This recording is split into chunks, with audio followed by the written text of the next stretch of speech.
kita sering nak mencari kesempurnaan. Apabila kita buat sesuatu perkara, kita nakkan kesempurnaan. Kita kena tahu, dalam hidup ni, dalam dunia yang kita hidup ni, maka tidak ada benda yang sempurna.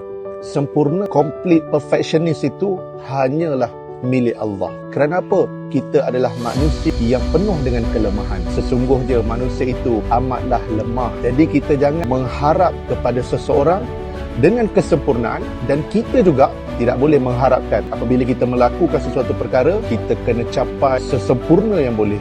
Dan apabila kita tak sampai kesempurnaan tersebut, maka kita rasa give up. Kerana apa?